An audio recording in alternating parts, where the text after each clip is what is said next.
Elizabeth I is a queen famous for many titles. Gloriana, the Virgin Queen, her father's daughter are but a few. The final one can lead to a common misconception.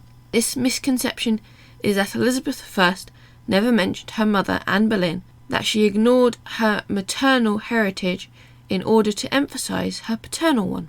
That Elizabeth, to her father, to nobles, to her people, and perhaps even to herself, that she was Great Henry's daughter. Anne Boleyn was but a forgotten traitor and nothing more. Anne Boleyn was executed when Elizabeth was still very young.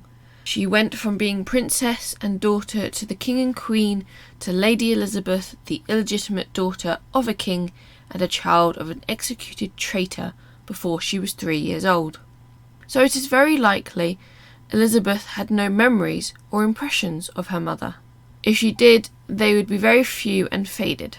However, whilst we perhaps do not have the record of any conversation explicitly mentioning her mother, if for no other reason than the conversations were within intimates who kept her confidence, Elizabeth did clearly keep her mother's memory close. When I asked someone Elizabeth I, the first image that comes to mind usually is the one most synonymous with her: a gown of gold with a crown on her head, sceptres and orb in either hand and decked in jewellery. The ruffles that became the infamous style of Elizabethan England cuffed her neck as her red locks tumbled down her back.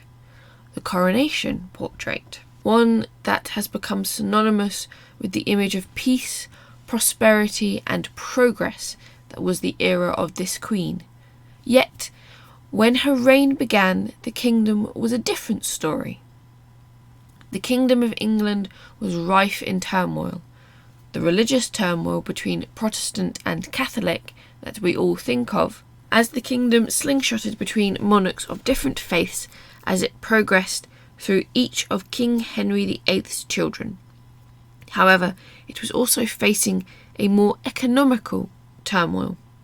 When it came to the coronation of a monarch, there was a desire to follow traditions. Elizabeth took it upon herself to follow one of the long-standing traditions. This long-standing tradition was that of wearing more than one crown at the coronation.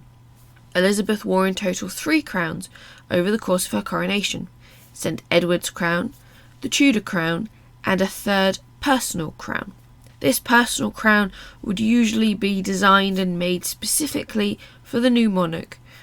We have records of the crown Mary had made for her coronation 6 years earlier, but we have no record of a crown being designed and ordered for Elizabeth.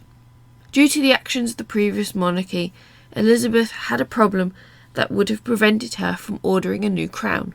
The royal coffers were dry. Queen Mary I, sometimes known as Bloody Mary, and sister of Elizabeth, had decimated the treasury to support her husband's war with France. Philip of Spain's war with the French had both drained the treasury dry in paying for it, but also led to the loss of Calais, the last English stronghold in the territory of France. To compensate, Elizabeth had to be crafty and frugal with her approach to her coronation.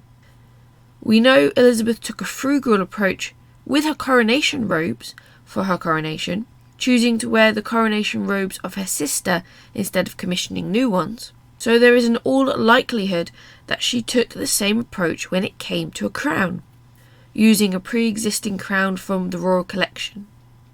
But which crown? Perhaps she also wore Mary's personal crown to match the robes, or it is also very possible that she chose her mother's crown. We have many records that were kept or taken by Thomas Cromwell throughout his tenure in Henry VIII's court. In his April 1533 Remembrances, he made a list of what needed to be organised for Anne Boleyn's coronation, which was set to take place on the 1st of June. On the list was a rich crown of gold, presumably the personal crown that she is known to have worn. Anne was actually crowned first with St. Edward's crown, a significant choice as it was usually only used for the regnant, not consort. In the history of English and then subsequently British monarchs, she is still the only consort who has ever been crowned with St. Edward's crown. However, this crown is very heavy. We do not know completely what the crown would have looked like. The original St. Edward's crown was melted down on the orders of Oliver Cromwell during the English Civil War. Current St. Edward's crown, we know so well by its sigils and the use in the modern monarchy, was commissioned by King Charles II in the restoration of the monarchy. This crown was designed to depict closely with the medieval crown from its descriptions and depictions. That is, besides the arches, which are more baroque compared to the previous crown, the style of King Charles II's court. We do know from the modern-day St. Edward's crown that it is a decent weight to it, so it is easy to assume that the original was also rather heavy. Heavy enough that King Henry VIII wanted and commissioned a lighter crown for his queen. After Anne had been crowned with St. Edward's crown by Archbishop Thomas Cranmer, the latter switched it over to this personal crown.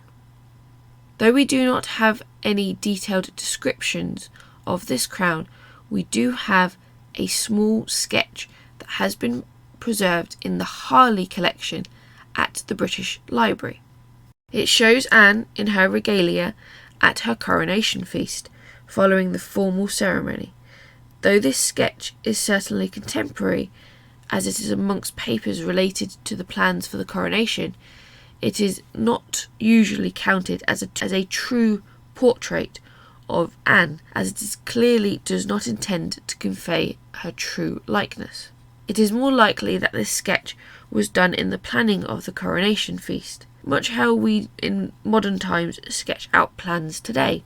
However, a surprisingly amount of attention was paid to the details of Anne's regalia, even going so far as to show her falcons atop the sceptre and rod she carried. This could very easily be because Henry wanted the symbols of monarchy to be seen by all during the coronation feast, to emphasise the legitimacy of his new marriage.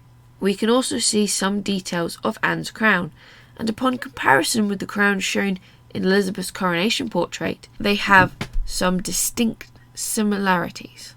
If you look closely at both artworks, the crowns share a very similar arch shape, high and curved. The cross atop a large rounded gem is likewise seen in both. It is difficult to make out in the sketch, but it is believed that the dark shape of Anne's crown is the 4 gems set in the shape of a diamond that can be seen in Elizabeth's crown. The circles around the bottom of Anne's crown in the sketch could easily be meant to represent the rich gems that encircled the lower portion of Elizabeth's crown.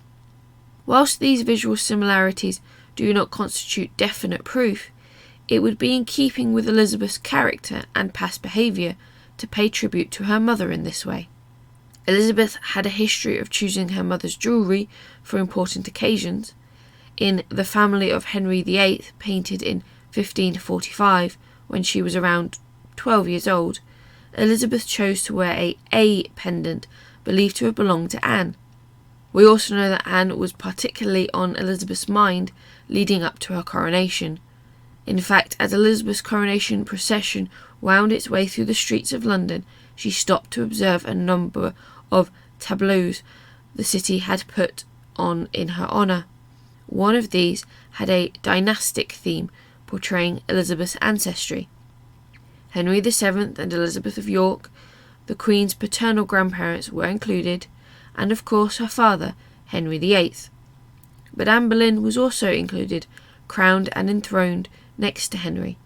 It would have been easy to only include her father, especially if there was reason to think Elizabeth would not appreciate mention of her mother, though it seems that there were reasons to think that Elizabeth would appreciate the opposite, and seeing her mother's memory not being forgotten.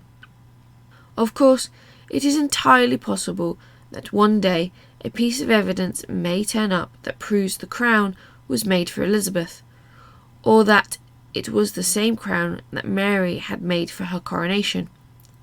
But given the evidence that is currently available, I personally am more inclined to think that Elizabeth did choose to honour her mother by using her crown, in a choice both bold and grand, and deeply personal and intimate.